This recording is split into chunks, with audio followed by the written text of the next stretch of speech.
Hello students, welcome you on GVM YouTube channel. Today I will teach you the main concepts of production function. उत्पादन फलन की अवधारणाओं से संबंधित कुल उत्पादन, सीमांत उत्पादन तथा औसत उत्पादन को तालिका तथा रेखाचित्र द्वारा स्पष्टीकरण करेंगे। हेलो स्टूडेंट्स, जैसा कि कल के लेक्चर में मैंने आपको उत्पादन के परिचय के बारे में, उत्पादन का क्या अर्थ है, उत्पादन की विभिन्न परिभाषाएं तथा उत्पादन के साधनों के बारे में विस्तार से वर्णन किया। उत्पादन के साधन के रूप में भूमि, पूंजी, श्रम, साहस तथा तकनीक के बारे में अध्ययन किया। आज हम आपको उत्पादन की विभिन्न अवधारणाएं क्या हैं, उनका अध्ययन किस तरीके से करेंगे, इसे हम एक तालिका तथा रेखा चित्र द्वारा समझेंगे। सबसे पहले उत्पादन की प्रमुख धारणाओं के बारे में अध्ययन करते हैं। उत्पादन की अवधारणाएं। उत्पादन की तीन प्रमुख अवधारणाएं हैं। नंबर 1, कुल उत्पादन, टोटल प्रोडक्ट, टीपी। नंबर 2, औसत उत्पादन, एवरेज प्रोडक्ट, एपी। नंबर 3, सीमांत उत्पादन, मार्जिनल प्रोडक्ट, एमपी। कुल उत्पादन क्या है, औसत उत्पादन क्या है, सीमांत उत्पादन क्या है, इसका अध्ययन करेंगे। कुल उत्पादन, टोटल प्रोडक्ट, टीपी। कुल उत्पादन से तात्पर्य किसी एक समयावधि में उत्पादन के सभी साधनों का प्रयोग करके कुल जितना उत्पादन किया जाता है उसे कुल उत्पादन कहते हैं। कुल उत्पादन की गणना दो प्रकार से की जाती है। एक साधन की विभिन्न इकाइयों से प्राप्त सीमांत उत्पादों को जोड़कर। इसका तात्पर्य है कि विभिन्न इकाइयों द्वारा उत्पादित समस्त उत्पादों को जोड़ लिया जाए तो कुल उत्पादन प्राप्त हो जाता है। अथवा बी, औसत उत्पाद को साधन की इकाइयों से गुणा करके। हमारे पास जो इकाइयां हैं, कुल इकाइयों की संख्या को श्रम संख्या से गुणा कर देते हैं। साधनों की इकाइयों से गुणा कर देने पर टोटल प्रोडक्ट, कुल उत्पादन प्राप्त हो जाता है। इसलिए हम इसे एक सूत्र के माध्यम से लिख सकते हैं, टीपी इक्वल सिग्मा एमपी अथवा एपी इंटू श्रम संख्या। नंबर 2, औसत उत्पादन। कुल उत्पाद में परिवर्तनशील साधन की इकाइयों की संख्या का भाग देने पर औसत उत्पाद की गणना कर सकते हैं। AP equal TP divided by L. Average product equal total product divided number of the labour, श्रमिकों की संख्या। इस प्रकार से औसत उत्पादन प्राप्त कर सकते हैं। नंबर 3, सीमांत उत्पादन, एमपी, मार्जिनल प्रोडक्ट। किसी परिवर्तनशील साधन की मात्रा में एक इकाई का परिवर्तन करने के कारण कुल उत्पादन में जो परिवर्तन होता है उसे सीमांत उत्पादन कहते हैं। इसे हम एक फार्मूला द्वारा लिख सकते हैं, m P equal delta t p divided by delta l, या m P equal t P N minus T P N minus 1। यहाँ पर डेल्टा टी पी उत्पादन में परिवर्तन को बतलाता है, डेल्टा एल श्रम में परिवर्तन को बतलाता है। T R N T P N कुल उत्पादन minus T P N minus 1 दूसरी अगली संख्या द्वारा उत्पादित कुल उत्पादन की मात्रा। इस प्रकार से सीमांत उत्पादन ज्ञात करने के लिए दूसरे इकाइयों द्वारा उत्पादित कुल उत्पादन में से पहली इकाई द्वारा उत्पादित उत्पादन की मात्रा को कम कर देने से या माइनस कर देने से सीमांत उत्पादन प्राप्त हो जाता है। जैसे हम ये कह सकते हैं कि एक इकाई के उत्पादन से 50 कुल उत्पादन होता है तथा दूसरी इकाई से 70 होता है। तो इस प्रकार से हम कह सकते हैं कि M P equal 70 minus 50 that is equal 20। इस प्रकार से उत्पादन की अवधारणाएं का विश्लेषण किया जा सकता है। इसे हम तालिका तथा रेखाचित्र के माध्यम से स्पष्ट करेंगे। तालिका द्वारा उत्पादन की अवधारणाओं का स्पष्टीकरण। कुल औसत व सीमांत उत्पादन को एक तालिका में दिखाया गया है।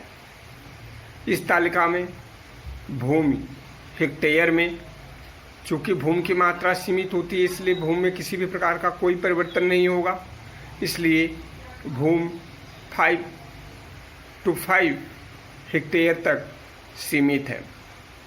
श्रम की इकाइयाँ 0 से लेकर के 7 तक दिया गया है। कुल उत्पादन की गणना करने के लिए टीपी, कुल उत्पादन की गणना करने के लिए जैसा कि मैंने आपको फार्मूला बतलाया था, सिग्मा एमपी, या कुल उत्पादन की गणना करने के लिए AP into L, average product into labour, श्रम की संख्याओं का गुणा कर देंगे। इसलिए एपी 0 है, श्रम की इकाई 0 है, 0 into 0 that is equal 0। Second इकाई 1 into 5 that is equal 5, TP equal 5। 2 into 6 that is equal 12, TP equal 12। 3 into 7 21, 4 into 7 28, 5 into 6 30, 6 into 5 30, 7 into 4 28। इस प्रकार से कुल उत्पादन 0, 5, 12, 21, 28, 30, 30, 28। स्टार्टिंग में देखा जाए तो कुल उत्पादन लगातार बढ़ता चला जा रहा है, लेकिन एक सीमा के पश्चात स्थायी हो जाता है, उसके बाद पुनः घटने लगता है। जैसे जैसे श्रम की इकाइयों का प्रयोग बढ़ाते चले जाते हैं, हम कह सकते हैं कि कुल उत्पादन में स्टार्टिंग में वृद्धि होती है, लेकिन एक सीमा के पश्चात यह स्थायी हो जाता है, उसके पश्चात यह घटने लगता है।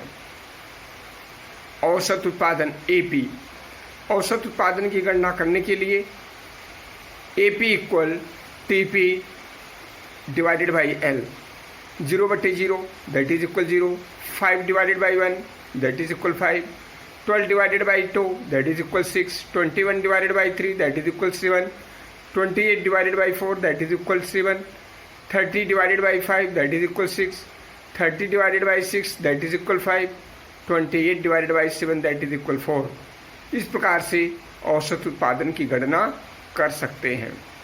सीमांत उत्पादन एमपी, एमपी की गणना करने के लिए मार्जिनल प्रोडक्ट, सीमांत उत्पादन की गणना करने के लिए कुल उत्पादन में होने वाले अतिरिक्त परिवर्तन से लेते हैं। फर्स्ट इकाई 0 या हम ब्लैंक लिख सकते हैं रिक्त। सेकंड इकाई माइनस फर्स्ट इकाई का difference 5 minus 0 that is equal 5, 12 minus 5 that is equal 7, 21 minus 12 that is equal 9, 28 minus 21 that is equal 7, 30 minus 28 that is equal 2, 30 minus 30 that is equal 0, 28 minus 30 that is equal -2।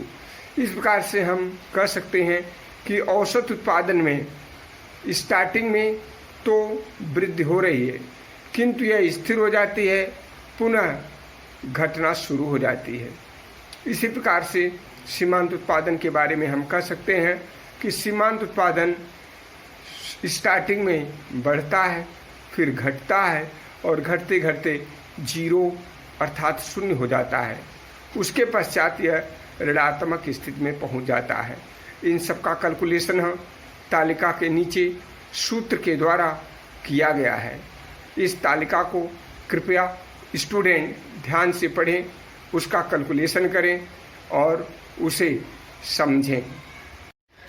उत्पादन की अवधारणाओं का रेखा चित्र द्वारा स्पष्टीकरण। जैसा कि मैंने आपको तालिका में बतलाया, कुल उत्पादन, औसत उत्पादन तथा सीमांत उत्पादन। तालिका की विश्लेषण करने के पश्चात जब उस तालिका के माध्यम से रेखा चित्र का निर्माण किया जाता है तो OX अक्ष पर श्रम की इकाइयाँ तथा OY अक्ष पर कुल उत्पादन को दिखाया गया है। जैसे जैसे श्रम की इकाइयों में वृद्धि होती है वैसे वैसे स्टार्टिंग में कुल उत्पादन बढ़ता चला जाता है। चौथी इकाई तक उत्पादन बढ़ता है, उसके पश्चात पाँचवीं तथा छठी इकाई तक कुल उत्पादन स्थिर रहता है। उसके पश्चात श्रम की इकाइयों के बढ़ने के साथ ही साथ कुल उत्पादन घटने लगता है। इस प्रकार हम कह सकते हैं कि श्रम की इकाइयों की वृद्धि होने के साथ ही साथ कुल उत्पादन बढ़ता है, स्थिर रहता है, फिर उसके पश्चात घट जाता है। ठीक उसी प्रकार से औसत उत्पादन के बारे में हम कह सकते हैं कि OX अक्ष पर श्रम की इकाइयाँ तथा OY अक्ष पर औसत उत्पादन को दिखाया गया है। जैसे जैसे श्रम की इकाइयों में वृद्धि होती है ठीक उसी प्रकार से स्टार्टिंग में औसत उत्पादन में वृद्धि होता है, फिर उसके पश्चात स्थिर होता है तथा घटने लगता है। तीसरी इकाई तक तो औसत उत्पादन बढ़ता है, फिर उसके पश्चात चौथी इकाई तक स्थिर रहता है, फिर पाँचवीं, छठी तथा सातवीं इकाई तक औसत उत्पादन घटने लगता है। MP मार्जिनल प्रोडक्टिविटी सीमांत उत्पादन के बारे में भी ये रेखा चित्र ये स्पष्ट करता है कि OX अक्ष पर श्रम की इकाइयाँ तथा OY अक्ष पर सीमांत उत्पादन को दिखाया गया है। जैसे जैसे श्रम की इकाइयाँ बढ़ती हैं सीमांत उत्पादन स्टार्टिंग में बढ़ता है, उसके पश्चात लगातार घटता है और अंततोगत्वा शून्य होकर के ऋणात्मक हो जाता है। इस प्रकार से हम कह सकते हैं कि TP वक्र टोटल प्रोडक्ट कुल उत्पादन बढ़ते हुए स्थिर तथा घटती हुई स्थिति को बतलाता है। AP एवरेज प्रोडक्ट औसत उत्पादन स्टार्टिंग में बढ़ता हुआ स्थिर तथा घटते हुए स्थिति को बतलाता है तथा MP वक्र मार्जिनल प्रोडक्ट स्टार्टिंग में बढ़ता है, फिर उसके बाद लगातार घटते हुए शून्य और अंत में ऋणात्मक स्थिति तक पहुंच जाता है। इन तीनों के बीच ये संबंध है कि जब TP बढ़ता है तो AP बढ़ता है तथा MP भी बढ़ता है। जब TP स्थिर होता है तो AP भी स्थिर होता है, लेकिन MP घटने लगता है। इसी प्रकार से इसका मुख्य संबंध जो औसत उत्पादन तथा सीमांत उत्पादन के बीच में है वह यह है कि सीमांत उत्पादन मार्जिनल प्रोडक्टिविटी सदैव एवरेज प्रोडक्टिविटी औसत उत्पादन की अपेक्षा अधिक तेजी से बढ़ती है तथा MP marginal product AP average product की अपेक्षा तेजी से घटती है। जब औसत उत्पादन बढ़ता है तो सीमांत उत्पादन उसकी अपेक्षा अधिक तेजी से बढ़ता है तथा जब औसत उत्पादन घटता है तो सीमांत उत्पादन उसकी अपेक्षा तेजी से घट करके जीरो तथा ऋणात्मक स्थिति में पहुंच जाता है। इस प्रकार से उत्पादन की अवधारणाओं को तालिका के द्वारा तथा रेखा चित्र के द्वारा स्पष्टीकरण किया गया।